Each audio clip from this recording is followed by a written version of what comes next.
بسم اللہ الرحمن الرحیم۔ انفو لیب میں خوش آمدید۔ آج کا پہلا مسئلہ ہے کہ امام کے پیچھے مقتدیوں کو سلام کب پھیرنا چاہیے۔ تو امام کے پیچھے مقتدیوں کو سلام امام کے ساتھ ہی پھیرنا چاہیے اور اس سے پہلے کہنا جائز نہیں ہے۔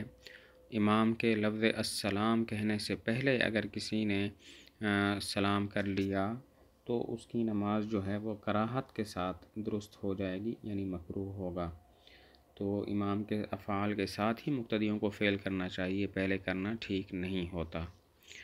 اور اگلا مسئلہ کہ تکبیر یا سلام میں مقتدی اگر سبقت کر جاتا ہے تو یہ کیسا ہے، اور دوسرا کہ سلام کے الفاظ دل سے کہیں یا زبان سے کہنا ضروری ہے۔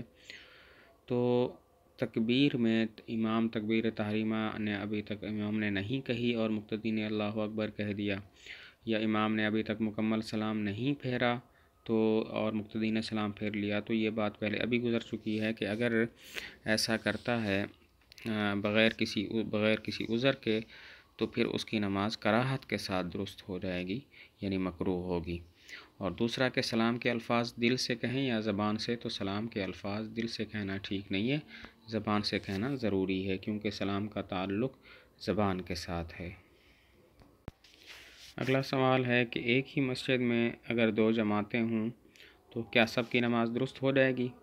یعنی مسجد میں نماز ہو گئی، پھر اس کے بعد کچھ لوگ آئے اور انہوں نے دوبارہ جماعت کرنی شروع کر دی، اور اس کے بعد کچھ اور گروپ آ گیا تو اس نے اپنی الگ جماعت شروع کر دی، تو یہ کیا ہے، یہ ٹھیک ہے؟ تو جواب یہ ہے کہ فقہ حنفی کے مطابق ایک مسجد میں ایک سے زائد جماعتیں کرنا مکروہ ہے، اگرچہ نماز ہر ایک کی ادا ہو جائے گی لیکن ایسا کرنا مکروہ ہے۔ اگر دوسری جماعت کرنی بھی ہے تو مسجد کے حدود سے باہر کرنی چاہیے، اس علاقے میں کرنی چاہیے کہ جس کو مسجد شمار نہ کیا جاتا ہو، تو پھر وہ نماز ٹھیک ہو جائے گی، ورنہ مسجد کے اندر دوسری جماعت کرنا فقہ حنفی کے مطابق مکروہ ہے۔